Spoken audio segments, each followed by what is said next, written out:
Hello F1 fans, welcome back to the channel. We're diving deep into something that's got the entire paddock buzzing, the F1 2026 regulations. Will they finally deliver the driving experience we've all been craving? Before we jump in, hit that like button, subscribe if you haven't already, and tell us in the comments, are you excited for 2026? Let's be honest, the current era of Formula One, especially these 2025 cars, might not leave many of us with fond memories. But if there's one thing almost everyone agrees on, it's the massive anticipation for next year's machines. The expectation? Cars that are genuinely better to drive. And leading the charge in this excitement is none other than Jonathan Wheatley, the incoming Audi team principal, who simply admits he can't contain his enthusiasm for the next cycle of F1 rules. What's driving this huge shift? Well, one of the biggest changes coming in 2026 is the end of the ground effect era. This isn't just a tweak, it's a fundamental transformation of the aerodynamics, and it's something that young talent Gabriel Bortoleto practically said thank God for. But here's an interesting twist. Nico Hülkenberg, Bortoleto's teammate at Audi,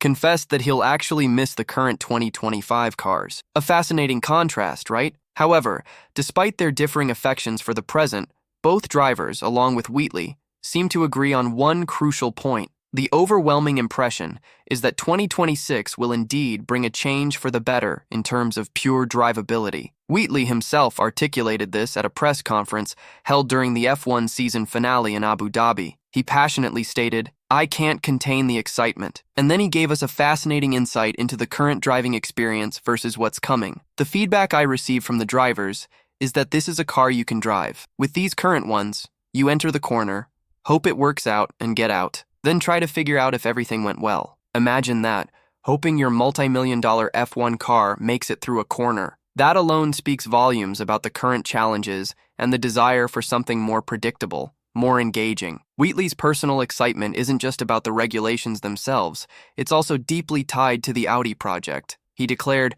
"I am very excited about our project and what we expect to achieve." But he's also a seasoned F1 veteran, and he holds a realistic view about the immediate future. He knows that 2026 won't necessarily bring the kind of immediate grid parity we sometimes see, especially among the midfield teams this year. He elaborated, "You also have to understand the characteristics of each car, how to extract maximum performance from it in qualifying and race pace." And looking back for perspective, Wheatley referenced a significant rule change from the past. I have to look at 2014 and think, okay, how was the championship that season? His conclusion? While he'd be thrilled, he doesn't believe we'll see all 22 cars covered by just 1 second in Q1 right out of the gate in 2026. He believes it's extremely ambitious for the sport to assume that this will happen in the first year of the regulations. It's a sober reminder that even with revolutionary changes, a level playing field takes time to develop. So, while the excitement is palpable, especially for the promise of more engaging cars and the end of the ground effect,